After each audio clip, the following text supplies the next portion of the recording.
A todos a paz do Senhor. Esse é o canal O Som do Clarim. Eu sou o pastor Gildásio Bispo. A partir de agora nós vamos para a pré-aula, lição de número 12, para o dia 18 de dezembro de 2022, classe de adultos.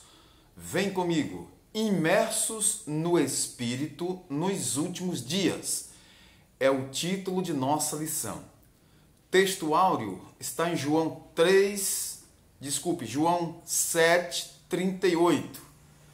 Quem crê em mim, como diz a Escritura, rios de água viva correrão do seu ventre. A verdade prática nos diz: o rio da vida, que representa o fluir do Espírito Santo, passa no meio do povo de Deus. Importante essa lição para esta semana, porque está no livro de Ezequiel, capítulo 47, de 1 a 12, uma passagem bastante conhecida que mostra a poderosa atuação do Espírito Santo na vida do crente. Vamos ver? Depois disso me fez voltar à entrada da casa, e eis que saíam umas águas de debaixo do umbral da casa para o oriente, porque a face da casa olhava para o oriente. E as águas vinham de debaixo, desde a banda direita da casa, da banda do sul do altar. E ele me tirou pelo caminho da porta do norte e me fez dar uma volta pelo caminho de fora até a porta exterior, pelo caminho que olha para o oriente, e eis que corriam umas águas desde a banda direita. Saiu aquele homem para o oriente, tendo na mão um cordel de medir, e mediu 1000 côvados, e me fez passar pelas águas que me davam pelos tornozelos. E mediu mais 1000 e me fez passar pelas águas que me davam pelos joelhos. E mediu mais 1000 e me fez passar pelas águas que me davam pelos lombos. E mediu mais 1000 e era um ribeiro que eu não podia atravessar, porque as águas eram profundas, águas que se deviam passar a nado, ribeiro pelo qual não se podia passar. E me disse: viste, filho do homem? Então me levou e me tornou a trazer à margem do ribeiro. E tornando eu, eis que à margem do ribeiro havia uma grande abundância de árvores de uma e de outra banda. Então me disse: estas águas saem para a região oriental e descem à campina e entram no mar. E sendo levadas ao mar, sararão as águas. E será que toda criatura vivente que vier, por onde quer que entrarem esses dois ribeiros, viverá. E haverá muitíssimo peixe, porque lá chegarão essas águas e sararão, e viverá tudo por onde quer que entrar esse ribeiro. Será também que os pecadores estarão junto dele, desde En-Gedi até En-Eglaim, haverá lugar para estender as redes. Os pescadores, lembrando aqui o versículo 10, eu vou ler novamente. Será também que os pescadores estarão junto dele quem? Do ribeiro, tá certo? Desde En-Gedi até En-Eglaim, haverá lugar para estender as redes. O seu peixe, segundo a sua espécie, será como o peixe do mar grande, em multidão excessiva. Mas os seus charcos e os seus lamaceiros não sararão, serão deixados para sal. E junto do ribeiro, à sua margem, de uma e de outra banda, subirá toda sorte de árvore que dá fruto para se comer. Não cairá a sua folha, nem perecerá o seu fruto. Nos seus meses produzirá novos frutos, porque as suas águas saem do santuário, e o seu fruto servirá de alimento e a sua folha de remédio. Esse capítulo 47 de Ezequiel é um dos mais conhecidos do Antigo Testamento, e é tomado como base para essa lição que fala sobre imersos no Espírito nos últimos dias. Vamos ver aqui que este capítulo tem um aspecto escatológico sobre uma relação com o período do milênio. Esse capítulo tem um aspecto pneumatológico que fala da salvação, né? Ou seja, as águas descritas no livro podem ser comparadas ao enchimento do crente. Pneuma é sobre o Espírito Santo, né? A doutrina do Espírito Santo, do enchimento do Espírito Santo na vida do crente. Pneumatológico significa o enchimento do Espírito Santo, o derramamento do Espírito Santo nos últimos dias, para os últimos tempos, porque é escatológico. Finalmente, vamos ver aqui, neste capítulo, que se desdobra a visão escatológica do livro com reavivamento, um reavivamento muito grande. Então, essa lição é preciosa para a nossa vida cristã, porque nós somos dependentes do Espírito Santo e nós precisamos dele para vivermos uma vida na plenitude aqui. Essa primeira parte do capítulo 47 é a continuação da visão do templo de Ezequiel, lá do capítulo 40, versículos 1 e 2. A primeira parte, versículos de 1 a 6, se concentra nas águas que fluem de debaixo do umbral do templo. À medida que essas águas sanadoras, né, que saram, vão fertilizando as áreas estéreis do Vale do Mar Morto. Você sabe que o Mar Morto não tem vida nenhuma, ali não existem espécies vivas. Então essas águas vêm para fertilizar essas áreas estéreis. Então, a presente lição foca o aspecto escatológico da visão de Ezequiel e mostra a implicação do Espírito Santo, dessa atuação do Espírito Santo com abundância. Louvado seja o nome do Senhor. Sobre o aspecto escatológico da primeira parte aqui da lição, vou mostrar para vocês que o aspecto, ver se vai dar para pegar direitinho aqui. A iluminação está impedindo aqui. Aqui. O aspecto escatológico a nascente do rio é o primeiro subtópico, o guia celestial, o segundo subtópico, e os novos frutos.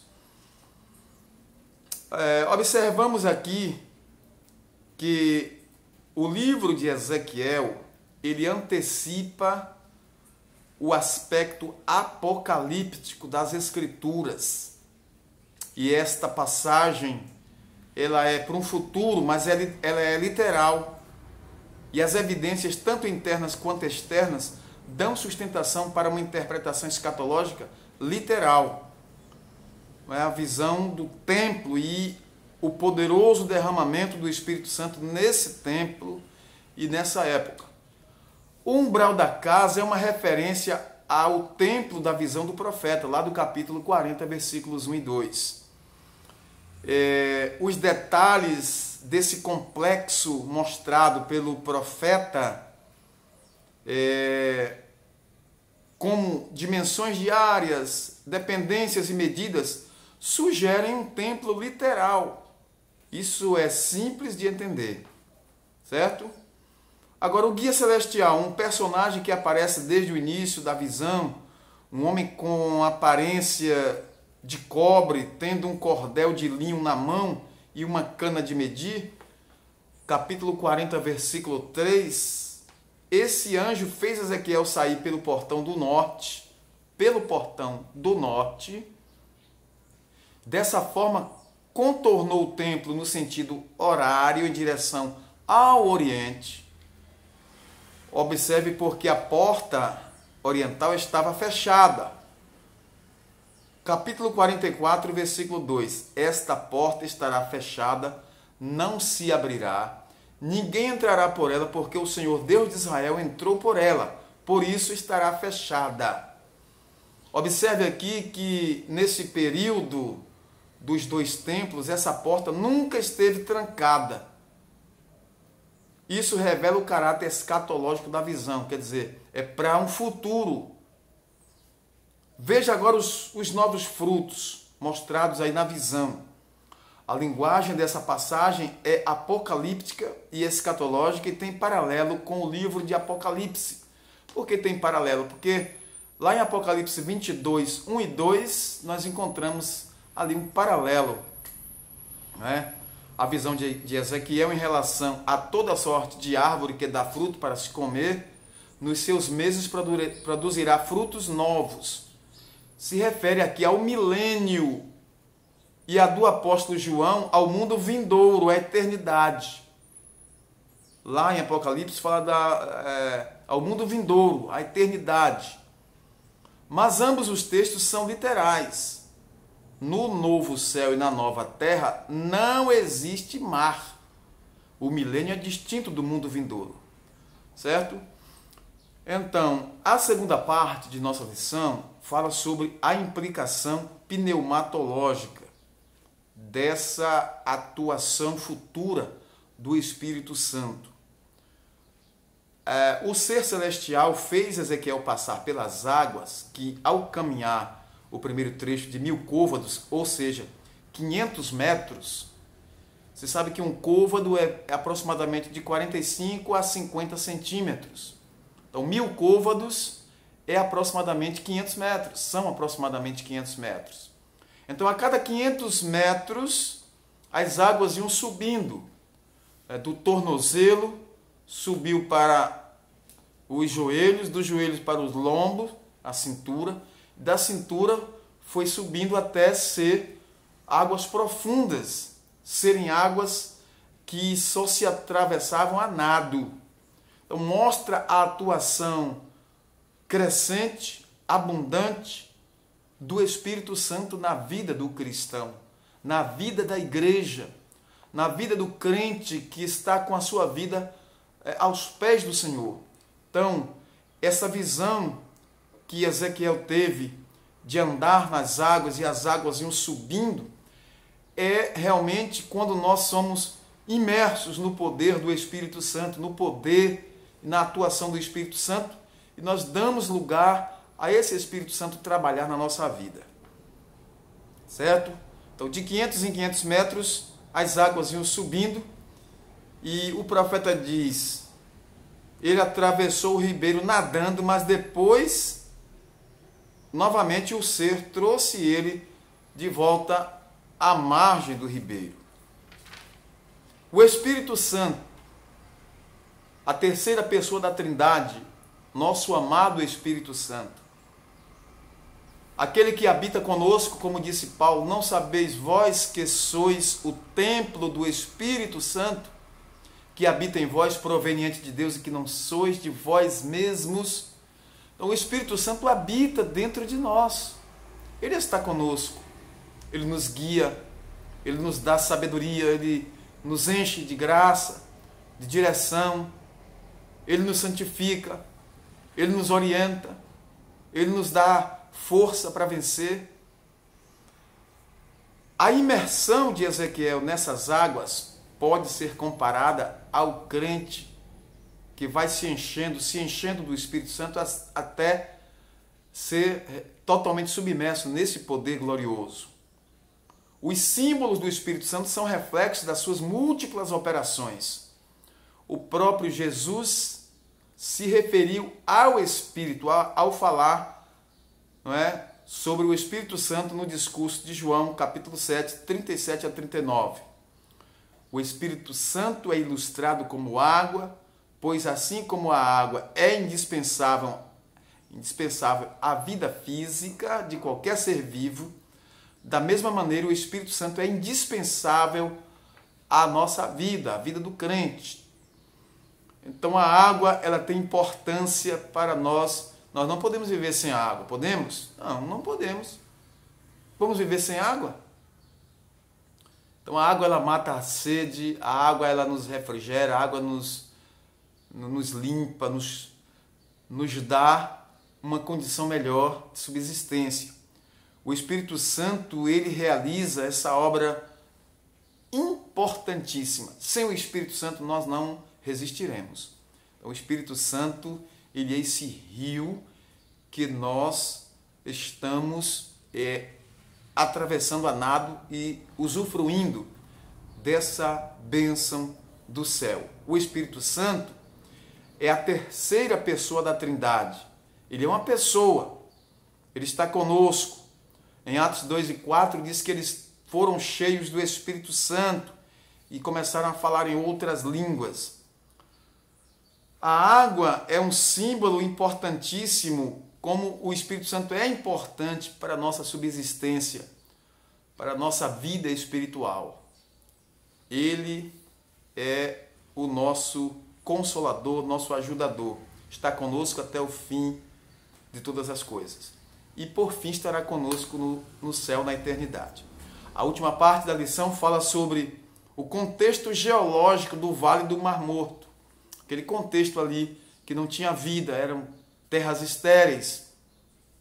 E quando aquele ribeiro passou levando vida, levando abundantes águas vivificadoras, então houve ali vida, né?